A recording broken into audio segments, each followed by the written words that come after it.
Assalamualaikum warahmatullahi wabarakatuh. Perkenalkan, kami dari kelompok 6, kelas 6B, yang beranggotakan saya sendiri, Graciela Asina Deborah Lambria, Fadila Rahma, dan juga Ratu Lisa Septiani. Nah, berdirinya kami pada hari ini yaitu untuk menjelaskan presentasi kami mengenai metode uji karbohidrat pada manusia. Bisa di next.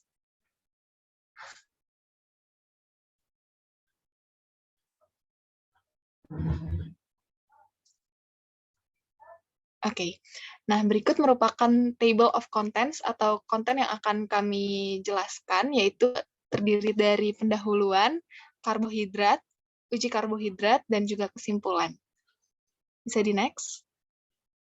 Nah, pertama-tama kita akan membahas terlebih dahulu mengenai pendahuluan.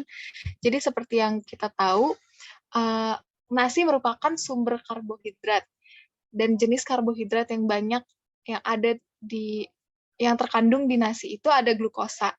Nah, apabila seseorang mengonsumsi glukosa dalam jumlah yang berlebihan, itu akan membuat nilai indeks glikemik seseorang menjadi lebih tinggi dan juga dapat menimbulkan efek negatif seperti penyakit diabetes. Nah, namun apabila kadar glukosa dalam makanan dikurangi, maka makanan tersebut akan menjadi lebih aman untuk dikonsumsi, terutama oleh penderita diabetes. Karena penderita diabetes sendiri, dia butuh makanan dengan nilai indeks glikemik yang rendah. Nah, indeks glikemik itu merupakan respon kenaikan kadar glukosa darah setelah mengonsumsi makanan yang mengandung sejumlah karbohidrat tersedia atau yang biasa kita sebut dengan available carbohydrate. Nah, dibandingkan dengan respon glikemik terhadap konsumsi makanan dengan karbohidrat seperti biasanya. Nah, oleh karena itu, supaya kita tahu apakah nasi tersebut bisa aman dikonsumsi oleh semua kalangan, termasuk juga orang yang terkena penyakit diabetes mellitus, akhirnya kita lakukanlah uji karbohidrat pada manusia. Nah, uji tersebut memiliki berbagai metode dan juga prinsip-prinsip yang mendukung, yang nantinya akan kita jelaskan setelah ini. Ya, penjelasan berikutnya mungkin bisa dijelaskan oleh rekan saya, Fadila.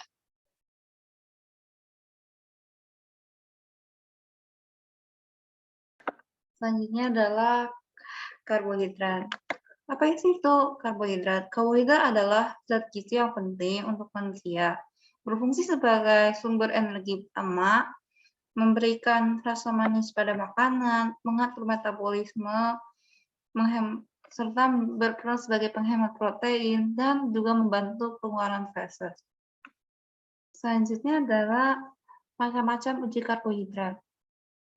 Pengujian kadar karbohidrat dalam konsumsi nasi pada manusia dapat menggunakan berbagai metode, yaitu in vitro dan in vivo. In vitro adalah metode uji karbohidrat yang berupaya meniru proses fisikokimia yang terdapat pada pencernaan karbohidrat yang terjadi di saluran pencernaan manusia. Sedangkan in vivo adalah dengan metode uji karbohidrat yang mengamati respon glikemik darah yang diamati setelah mengonsumsi sebagian dari makanan atau sampel yang digunakan. Kriteria inklusi dan eksklusi metode uji karbohidrat in vitro dan in vivo. Menurut Terhayati et al., kriteria inklusi dan eksklusi uji karbohidrat secara in vivo dan in vitro adalah diantaranya sebagai berikut. Kalau inklusi terdiri dari laki-laki atau perempuan berusia 18-30 tahun yang memiliki indeks massa tubuh normal sekitar 18,5 sampai 22,9 kg per meter persegi, memiliki kadar gula puasa yang normal, dan memberikan konsen mereka untuk mengikuti penelitian dengan menandatangani informed consent.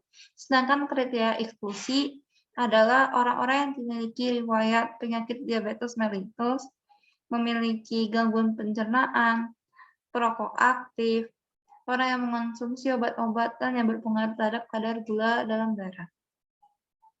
Selanjutnya adalah sekilas Ini adalah uji in vitro metode English et al. Uji in vitro yang belum dikembangkan. Metode ini mengukur kadar glukosa pada menit 20 pada saat penelitian karena dianggap mampu memberi prediktor nilai indeks glikemik yang baik. Sampel yang dibutuhkan untuk penelitian metode ini adalah sampel nasi sebanyak 500 mg dengan available karbohidrat dengan porsi available karbohidratnya 500 mg. Porsinya itu 1,7 sampai 2,13 gram. Tahapan proses uji ini dilakukan dengan proses inkubasi sampel dengan 10 mili pepsin guargam selama 30 menit. Lalu pencampuran sampel dengan 10 mili 0,25 mol per liter natrium asetat, kemudian sampel, standar, dan blanko diinkubasi selama 2 jam menggunakan campuran enzim dari pankreatin, yaitu enzim amiloglukosidase dan invertase. Setelah itu kadar glukosa dianalisis dengan metode glukos oksidase kadar panjang gelombang 510 nanometer.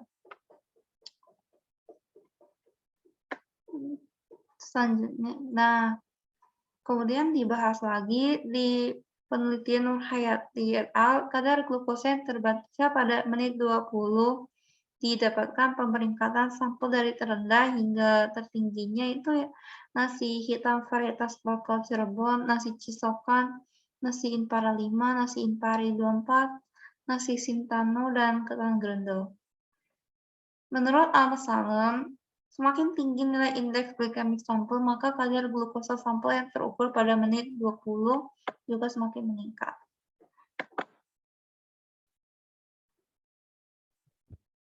Lalu selanjutnya yaitu uji in vitro metode Argiri et al. 2016. Pada metode ini memiliki prinsip yaitu pengujian kadar gula dalam nasi dengan penambahan enzim amiloglukosidase dan garam empedu pankreatin. Sampel yang dibutuhkan 250 mg available karbohidrat pada sampel nasi. Pada metode ini memiliki tahap awal dalam karbohidrat sendiri berupa proses pencernaan karbohidrat di dalam mulut yang nantinya akan sampel bertemu dengan alfa amilase yang dapat meniru perlakuan pencernaan pertama karbohidrat di tubuh manusia. Selanjutnya sampel dihomogenkan dengan air dan diinkubasi dengan alfa amilase. Lalu sampel nasi akan direaksikan dengan HCl sehingga nilai pH-nya menjadi 2,5. Next. Tahap selanjutnya yaitu 2 mili PIPES buffer yang memiliki pH 6,5 ditambahkan pada sampel lalu dipasang membran dialisis. Selanjutnya aliquots akan diambil setelah dilakukan inkubasi selama 30 menit dengan suhu 30 derajat Celcius. Lalu penambahan amiloglukosidase dan 0,5 mili campuran garam empedu pankreatin ke dalam sampel, lalu diinkubasi selama 2 jam dan aliquotsnya diambil setiap 30 menit. Setelah itu, kadar glukosanya dianalisis dengan metode dinitrosalicylate acid pada gelombang 575 nanometer. Next. Hasil penelitian Argiri et al. 2016 menyatakan bahwa pengukuran kadar glukosa pada menit ke 120 merupakan hasil terbaik dan disarankan untuk memperkirakan nilai indeks glikemik karena hasilnya itu didapat berdasarkan pengujian karbohidrat secara in vivo. Metode ini direkomendasikan jika ingin memperkirakan kategori indeks glikemik in vivo pada sampel nasi karena prosedurnya ini mirip dengan proses pencernaan yang ada pada manusia. Dan hasil metode ini lebih mendekati nilai indeks glikemik yang dilakukan secara in vivo. Next. Selanjutnya ada metode uji in vivo. Pada metode ini untuk menentukan indeks glikemik yang mana peneliti mengamati respon glikemik darah yang diamati setelah mengonsumsi sebagian dari makanan atau sampel yang digunakan. Sebelum dilakukan pengujian ini, subjek penelitian itu harus puasa terlebih dahulu dengan periode sebanyak 10-14 jam pada manusia. Tahapan pengujian ini dilakukan dengan pemberian makanan yang sudah disesuaikan porsinya oleh peneliti, lalu subjek penelitiannya itu akan mengonsumsi makanan tersebut dan diikuti oleh pengambilan sampel darah setelah 15 menit subjek penelitian mengonsumsi makanan yang disediakan. Pengambilan sampel darahnya ini dilakukan oleh tenaga medis dengan metode penusukan pada jari tangan subjek penelitian dengan easy touch sebanyak 7 kali dengan waktu pengambilan pada menit ke-0, 15, 30, 45, 60, 90, dan 120. Next. Lalu tahap terakhir dari pengujian ini yaitu menghitung nilai indeks glikemik yang didasari oleh perbandingan luas area di bawah kurva pangan uji dan pangan acuan dengan mengabaikan kurva yang berada di bawah kadar gula darah puasa. Dari penelitian Nurhayati et al. 2019, diketahui bahwa respon glikemik dari setiap varietas nasi itu berbeda. Selanjutnya saya kembalikan ke moderator. Ya, baik. Jadi berdasarkan penjelasan yang tadi sudah kami jelaskan, akhirnya didapatkan kesimpulan bahwa karbohidrat sendiri merupakan sumber energi bagi manusia yang dia memiliki metode pengujian yang beragam. Metode pengujian karbohidrat sendiri bisa dilakukan secara in vitro, baik dari metode in vitro yang sudah dikembangkan, dan juga metode in vitro yang belum dikembangkan. Dan juga bisa dilakukan secara in vivo. Baik dari metode in vitro dan juga in vivo memiliki hasil pengukuran yang sama atau hasil pengukuran yang mirip pada urutan menit tertentu dalam pengujian. Next. Ya, baik. Next lagi, Fadila. Ya, baik. Sekian presentasi dari kelompok kami. Mohon maaf apabila terdapat kesalahan dalam penjelasan yang kami lakukan.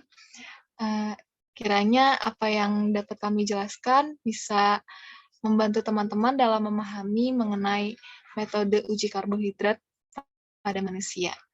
Terima kasih semuanya. Wassalamualaikum warahmatullahi wabarakatuh.